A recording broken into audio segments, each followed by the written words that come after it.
Live from New York. It's the show that produced one of the weirdest segments in sports television history, coming up in 45 minutes. He's hyped about He is really excited about this game. He's on those half as good caffeinated beans again, the whole thing. My initial reactions were one of the best ever, college pro. There's only a handful that have done it at a super high level in both. Jim Harbaugh is trying to reach the pinnacle in both. He came very close. Jimmy obviously did. Barry Switzer did, and Switzer doesn't necessarily give him the respect of the others because it was Jimmy's team. And then, of course, Pete Carroll. My second reaction was Russ and Pete kind of better together than apart. Yeah. For both of them. And so, and then my last reaction was don't hire Dan Quinn. Why? Because if you're going to move on from Pete Carroll, do it to move into a new era, not to hold on to the bastions of the Legion of Boom defensive era. And I think that's what everybody thinks they're going to do. That is not what I would do. I was not overly impressed by Dan Quinn when his first time being a head coach with the Falcons, but even if I was, he's probably going to be a head coach somewhere. I wouldn't want him to be the head coach in Seattle. Pete Carroll did not see this coming. Pete Carroll at his end-of-season press conference was like, I think I'm going to be back. I plan to be back. I don't think he wanted to be out. So you're doing it because you want to move on. If you want to move on, then move on. And so those are all my kind of initial rapid-fire thoughts when I first saw it. Yeah, it was a gentle firing. That's what it is, right? Because at first they said he'll stay in the organization. I'm thinking like GM or something like that. But no, advisor, that means you're probably far away. Maybe you could be around, I guess, but you're probably far away and you're just advising. So it's a gentle way of firing a guy who has been kind of legendary. A legend, you know? And so I was stunned. They had a good season. You know, I didn't pick them to make the playoffs, but a lot of people did, and they came close. They were a good team. Here's where I agree with you totally on the Russ thing. Like, it's a shame for both of them. Right? Now, I'm not saying they would be a contender necessarily with Russ. Maybe, because obviously they were still playing good football. I know they had the one bad year when he was injured his last year there. But he was better with Pete Carroll. And Pete Carroll, look, he obviously is a great coach in his own right in what he did at USC. But in the NFL, if my math is correct, he's 33-36 without Russell Wilson. Oh, man. And he's 104-53 with Russ. Like, Pete was a mediocre NFL coach. When you look at his records, he was a mediocre NFL coach until he got Russ. And I'm not saying it was only Russ. But when he got Russ, they started making the playoffs every year, obviously won the Super Bowl, got there again. So I think it's unfortunate, especially when Pete was going to be done like 2 years later.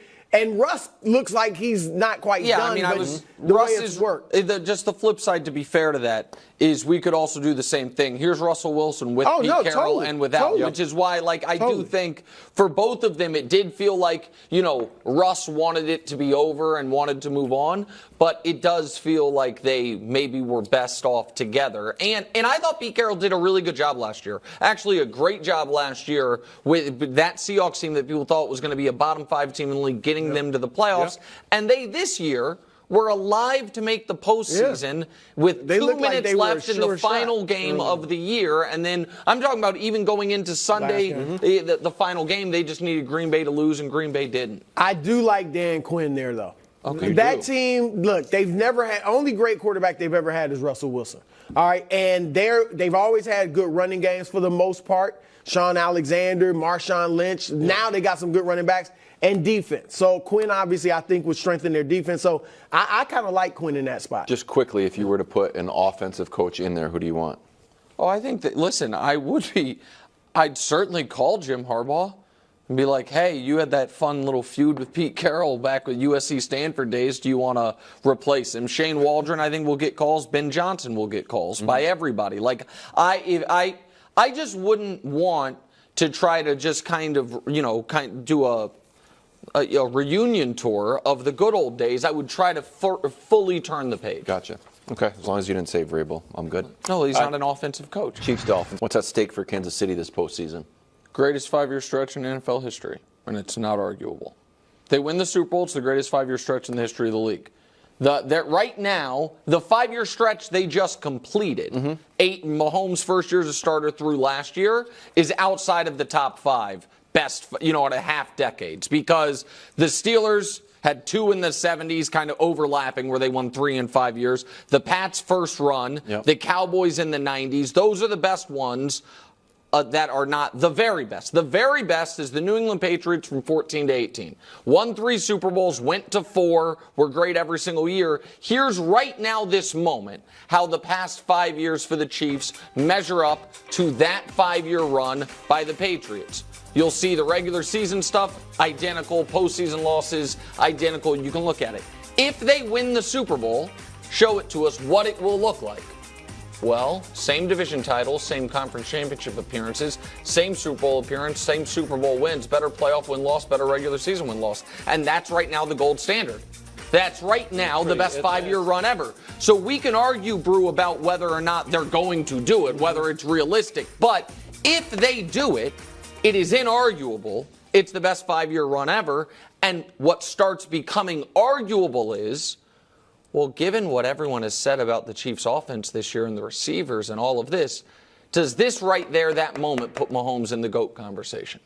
Our friend Colin is already, I think, soft launching a Andy Reid GOAT coach conversation. Come on, that's I know you don't. I know you don't like it. That's an absurd. But I think Brew makes the point about Andy, whether it's Donovan McNabb or Kevin Cobb or Alex Smith or Mike Vick, or you get the best of all these guys.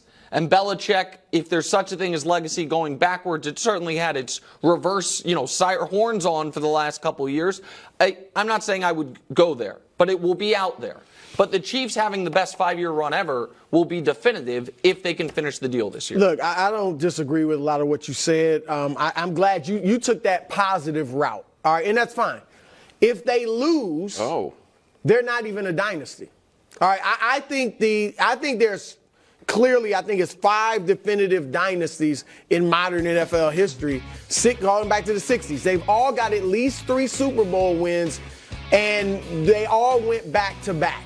And so to me, the Chiefs have to get to 3. Now, obviously, they may get there in the future, but they've got to get 3 Super Bowl wins, and they've got to get back to back.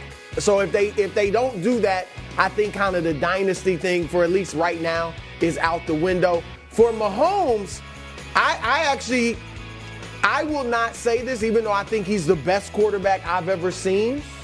I will not say he's the GOAT, but I bet you some people will start saying that. If they win, if they win the Super Bowl, they'll say with these receivers, he's got, because his individual numbers are going to be better than Brady's. And he's just, individually, he's better than Brady in terms of moving it out of the pocket and things like that. So if he has, I don't think he has to get to 7. I will say he needs to get to 3. He needs to get to less than half. I'm not saying, I think some people will say that. I think it's got to be like 5. Okay. But I think a lot of people will start to say, man, come on. He just won with this group. He is the GOAT. And then I think if he loses quickly, I think there will be those. So I'm going both extremes. Sure. There will be those and if Baltimore wins, there will be those that say Lamar Jackson is the best quarterback in the NFL. Can I say something about that? And I will not be there either. But there will be those that say that. I won't be there either, but I think that'll be fair. Really? I don't think that's an outrageous opinion. If Lamar, who will have won league MVP, then wins the Super Bowl, I won't believe it, but it won't register to me as like that's an untenable opinion. You understand what I mean? And so I don't think that it would be ludicrous to say it, because it's like he has the same amount of MVPs, he just won the Super Bowl, and so I think what I think will be ludicrous is the memory holding all of last season ever existing that's happening to Patrick right now, which is people asking, how good is Mahomes without all-pro receivers? Well, I don't know. He's the defending MVP and Super Bowl MVP without all-pro receivers last year. Yeah. There's been a lot of commentary this year that pretended last year didn't exist, but it did. So I wouldn't think the Lamar thing's unfair. On the Brady thing, you agree, though, it'll be out there. Oh, certainly it'll be out there. And I won't think it's outrageous. I think that if you win league MVP and the Super Bowl, and you were already considered one of the best. Brady was not viewed as the best every single year. Right. But on the Wildes, you got, it seemed a little perturbed with Bruce talking GOAT stuff with Mahomes. And I won't be. Will you be there? I don't think you'll be there either. I don't know. Maybe. How many rings Michael had when he was considered the GOAT? The answer is 3. Kareem at that point had 6. Russell obviously had 11. Magic had 5. Michael retired after a short career when we thought he was really done. It's like, yeah, he's the best we've ever seen. He's the best in the postseason. He plays at a higher level. I don't care about the ring counting stuff. And as far as the trajectory of it, Brady had 3 rings at the end of his 14th season. Then he went on another run. Yep. So Mahomes will be, forget the stats, MVPs, numbers. From a winning pace, Mahomes will be drastically ahead of where he was in that regard. So no, I don't think it would be outrageous for people to believe it, because people don't think the team's that good this year. Because well, to be honest, if they win it, I mean, he may work magic, but they may win it like Brady won some of his. With the great defense, and he manages the game, a few clutch plays. Won a lot of hits. And that's fine. Yeah, that's Bill Belichick, so stop dissing Bill Belichick.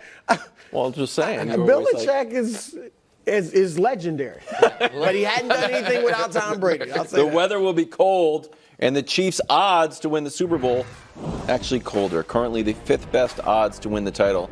And if you're anything like me, a $2 bet would net $22. Wow. That's pretty good, though. Yeah, I thought you said you did 4 units. That's an $8 bet, right? I moved my unit down to 50 cents. Oh, wow. Okay. So. Do you think the Chiefs are being disrespected here, Broussard? Not at all.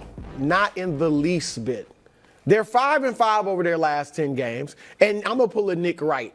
Here's the list of quarterbacks they beat. Oh, I like this. You're right. Tua, Tua. Now, Tua is great compared to the rest of these guys. Aiden O'Connell, Bailey Zappi, somebody named Jake Browning, and Easton Stick. That's who they've beaten in their 5 wins. They're 1-4 against playoff teams this season and averaging fewer than 19 points a game against those playoff teams. And so, look, the only reason they're even 5th probably is because of their history and the respect for Mahomes and Andy Reid. And look at this graphic, Nick. They're 15th in the league in points per game. Only 7 teams ever, not since 2000, ever have reached the Super Bowl when being 15th or worse in points per game. So they've got their work cut out for them. No question about it. And also, when you look at the history of the Super Bowl, like, nobody's gone back-to-back since 2004, the Patriots. Mm-hmm. So 19 years. So you look at, they haven't played well. They're not playing well against great teams. Teams don't generally nowadays win back-to-back Super Bowls. Like the graphic I just showed, there are all types of reasons to think it's just not the year for them. So this is, everything you said is true, and you're right. I do like looking at quarterbacks you've beaten. I think that is actually a pretty instructive case. Every point you're making is right, which is why they are being disrespected. Because what their ranking is not based off their history. Their ranking is, who are the 4 teams ahead of them? Oh, the 1 and the 2 seeds. That's it. Their ranking is based on their seed right now. Like right now, they have the 5th best odds, which they should. They're the 3 seed. So you should have, and Detroit has the 6th best odds. Like, that's right. The rankings so you're saying they aren't being disrespected. No, I'm saying they are, because they are being treated as if they are just your typical 3 seed. And everyone at this table knows they're not. Everyone at this table knows that. Does anyone question the defense? No. Does it? No. No, they don't. Okay, and they have this guy, we can show it to you right now, walking into the postseason. The best we've ever seen. So should they be getting a slight bump that is better than the typical 3 seed? Of course they should. Of course they should. They have the, statistically speaking, playoff GOAT quarterback, and statistically speaking, second playoff GOAT, not tight end, pass catcher. Can we show Travis Kelce's postseason numbers? Those aren't his ranks amongst tight ends. Those are his ranks amongst players. And he's behind in every category only Jerry Rice, who might be the greatest football player to ever live, who also played for 1,000 years and, was in the... He jumped Edelman. He's jumped everyone, Wildes. He's number 2 in everything. Really? Okay. And by the way, he's number 1 in yards per game, even over Jerry, for guys who played at least a dozen playoff games. So do I think the Chiefs should get a little more respect than the typical 3 seed that goes into the playoffs a little uneasy? Yes, I would argue it's actually worked in the other direction. I would argue their history is why they're as low as they are. Because people are judging them against old Chiefs teams. No, I don't think so, though. Because they haven't played well this year against good teams. They haven't played well for the whole second half of the season. Like, I think people are just looking at this season. And they're giving them a chance because of Mahomes. But so where would you have them be? Right now, they should be third. But, Brew, Baltimore and San Francisco should be ahead of them. They should be third. Brew, if you did we kick this around sometimes. If there was an idea that you could draft your opponents, right? If you were the captain of a playoff football team, do you think anyone is drafting the Chiefs super high? Or the Chiefs still sitting there like, oh, shoot, I guess I'll go to Arrowhead and play the Chiefs? Well, so that's a good question. If you're Baltimore, and it's like, let's say Baltimore, beats the Browns or the Texans in round 2, and that game is on Saturday. And Sunday being played in Buffalo, divisional weekend, is Chiefs-Bills. And Baltimore gets to host either one, and let's say that there's no major injuries for either team. Who do you think the Baltimore Ravens are rooting to win that game? Obviously. It's obviously the Bills. I don't know if it's obvious. I mean, look, I'm not saying they want the Chiefs. Obviously, you fear or have a healthy respect for the Chiefs. But I think, Nick, this year, the ceiling for both of these teams had, at least what we've seen, Buffalo's has been higher. Now, Mahomes can obviously go crazy, even more so than Josh Allen, but we just haven't seen it this year. So I think Buffalo's shown you'll be thinking, man, Buffalo could come here and throw the game away. Or Buffalo could come here and wipe us out. That's like LeBron as a 7 seed. Like, don't want to play him. What's on the line for Tyreek? Maybe a little regret. Oh, could it creep in just a bit? Let's just thought exercise here. Wow. From a team success perspective, could you have written a worse script for Tyreek than, all right, your first year without Mahomes, they have the highest scoring team in the league. Mahomes wins MVP. They average 30 a game in the playoffs and win the Super Bowl. You guys don't win a playoff game.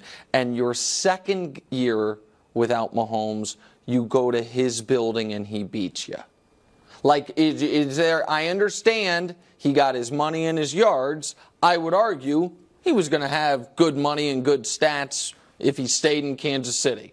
Do you think a little bit of angst can creep in if his season ends for the second year in round 1, and for the second year, at the very least, the Chiefs are still playing, and maybe we'll see how far they can go? Look, he obviously wants to win. And if he were in Kansas City, they would be probably the 1 seed and favorite to win the Super Bowl, at least right there with San Francisco. Maybe with the number 18 defense, but yeah, well, go ahead. Well, I think he has nothing to lose. He's a wide receiver. Wide receivers are not judged by Super Bowls. That's why I said he wants to win. And so I don't want to if they lose to the Chiefs, he's like, man, I want to get. But this dude's already got a Super Bowl.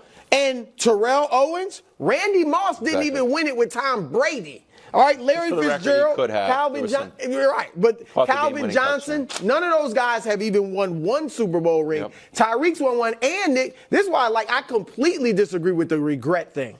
Because his numbers have been decidedly better in Miami than they were in Kansas City. And in Kansas City, sure, we were talking about he was a great receiver. No one was talking about him as a top 5 all time and definite. I mean, Hall of Fame, he probably would have made it. But here's what I'll say. Yeah.